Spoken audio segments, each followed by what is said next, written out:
Hello student, welcome back to NCERT with Gopal में। क्योंकि आज हम लाए हैं chemical reaction and equation, class 10 का बहुत इंपॉर्टेंट चैप्टर है। क्योंकि इसकी एक्टिविटी आज मैं बताने वाला हूं मैग्नीशियम रेवन की, जो एग्जाम में बहुत ज्यादा पूछा जाता है। और हाँ, अगर आपने पार्ट 1 नहीं देखा है तो लिंक डिस्क्रिप्शन में दी गई है, तो उस पार्ट 1 को देख लेना, ठीक है। और हाँ, वीडियो को शेयर कर दिया करो, और हाँ, चैनल को सब्सक्राइब भी तो कर दिया करो यार, अपना ही चैनल है। जितना सपोर्ट करोगे अच्छे अच्छे वीडियो लाऊंगा और ज्यादा मेहनत करूंगा, तुम लोगों के लिए जान हाजिर है। चलो बेटा पढ़ते हैं। बेटा बात करते हैं मैग्नीशियम रिबन। अगर हम मैग्नीशियम रिबन को क्या करते हैं, किसी बर्नर की हेल्प से बर्न करते हैं, लेकिन बर्न करने से पहले हमको क्या करना पड़ेगा, मैग्नीशियम रिबन को सैंड पेपर से घिसना पड़ेगा। आखिरकार ऐसा क्यों? क्योंकि उसमें होती है एक लेयर। पता है वो लेयर क्यों जम जाती है? क्योंकि मैग्नीशियम जो है एयर के संपर्क में जैसे आता है तो रिएक्टेंट बहुत ज्यादा रिएक्टिव हो जाता है, जिस कारण क्या होता है, एक लेयर जम जाती है। वो लेयर पता है किसकी होती है? मैग्नीशियम ऑक्साइड की। किसकी लेयर होती है? मैग्नीशियम ऑक्साइड की। और जब बर्नर की हेल्प से जब इसको जलाते हैं ना, ठीक है, तो एक पाउडर मिलता है। क्या मिलता है? एक पाउडर मिलता है। और वो पाउडर जो होता है, वही पाउडर आपका क्या कहलाता है? Magnesium oxide. अब कह दो सर यही पढ़ते रहेंगे क्या? कुछ समझ में बहुत कम कम आ रहा है। ये तो समझ में आया कि मैग्नीशियम रिबन को रब करके करते हैं, ठीक है, जलाते हैं। लेकिन क्या ऐसे ही पेपर में लिखेंगे? नहीं भैया, पेपर में दूसरा तरीका है। चलो जानते हैं पेपर में क्या लिखेंगे। अगर बेटा मैं लिखूं केमिकल इक्वेशन, पता है केमिकल इक्वेशन क्या बनेगी? केमिकल इक्वेशन आपकी होगी मैग्नीशियम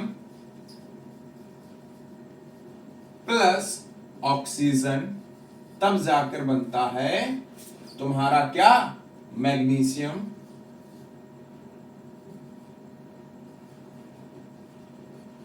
ऑक्साइड। ये क्या बेटा बना है? Magnesium oxide. अब बेटा देखो भैया, जो लेफ्ट साइड वाला पोर्शन होता है ना, तो लेफ्ट साइड वाला पोर्शन होता है आपका रिएक्टेंट्स। क्या होता है? रिएक्टेंट्स कहलाता है। और जो राइट साइड वाला पोर्शन होता है वो आपका कहलाता है प्रोडक्ट। क्या कहलाता है भैया? प्रोडक्ट्स। प्रोडक्ट्स मतलब होता है जो मटेरियल नया बना हो। क्या बना हो? नया। अब बेटा थोड़ा सा इसको और छोटे से फॉर्म में लिखते हैं। जैसे मैग्नीशियम को Mg लिखेंगे, ऑक्सीजन को O2 लिखेंगे, और जो मैग्नीशियम ऑक्साइड जो बना है उसको लिखेंगे MgO। अब आप देख रहे हैं यहां पर एटम्स, यहां पर एटम्स और यहां पर एटम्स जो हैं, क्या दोनों जगह एटम्स बराबर हैं? यहां पर ऑक्सीजन के 2 हैं और यहां पर ऑक्सीजन का कितना है बेटा? 1 है। तो बेटा तो ये तुम्हारी इक्वेशन कैसी है? अनबैलेंस इक्वेशन है। कैसी इक्वेशन है? अनबैलेंस्ड। कैसी इक्वेशन है भैया? ये अनबैलेंस इक्वेशन है।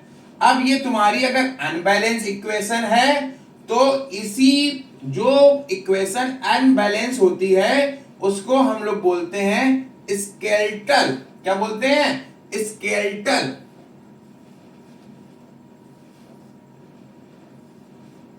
Skeletal chemical equation.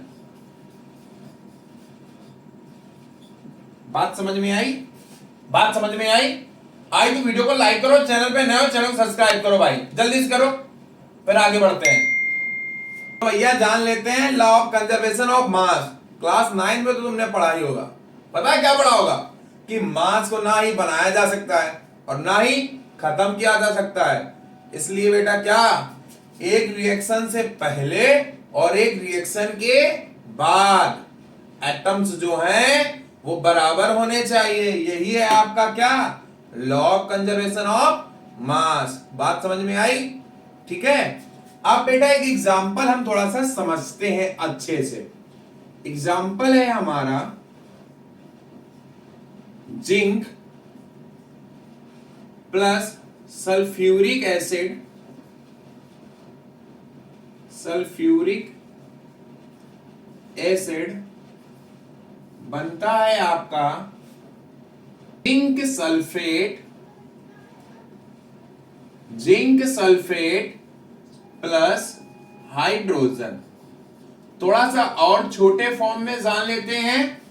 आपका जिंक हो जाएगा Zn, सल्फ्यूरिक एसिड होता है H2SO4, रिएक्शन करेंगे जिंक सल्फेट बनेगा, जिंक सल्फेट होता है ZnSO4 और हाइड्रोजन हो जाएगा 2।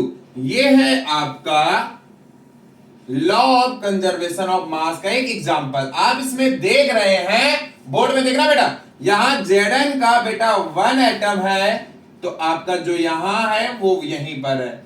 H2 के तो बेटा 2 है, देखो 2 इधर भी है, SO4 के इधर है। तो आज हम लोगों ने बेटा जाना law of conservation of mass. अब मिलते हैं पार्ट 3 में। लेकिन पार्ट 3 जब आएगा तो पूरी चैप्टर जो है अच्छे से क्लियर हो जाएगी। और इस चैप्टर को फिनिश करने से पहले आपको थोड़ी सी जानकारी देना चाहता हूं। अगर आप लोगों को करना है क्या, अपने इस टॉपिक को लेकर बहुत ही ज्यादा अच्छा परफॉर्मेंस देना है, एमसीक्यू क्वेश्चन बहुत ज्यादा अच्छे करने हैं, तो YouTube में एक AI टूल है बेटा। AI टूल को आप टच करेंगे, टच करने के बाद क्वेरी वाली क्वेश्चन पे जाएंगे तो आपको इस चैप्टर से रिलेटेड क्वेश्चन मिलेंगे जो जो आज मैंने टॉपिक पढ़ाया है। और हाँ, चैनल को सब्सक्राइब कर लेना बेटा, और जितने ज्यादा फ्रेंड हो उनको शेयर करो, थोड़ा सपोर्ट करो। आज अगर तुम मुझको सपोर्ट करोगे तो कल मैं तुमको सपोर्ट करूंगा, ठीक है।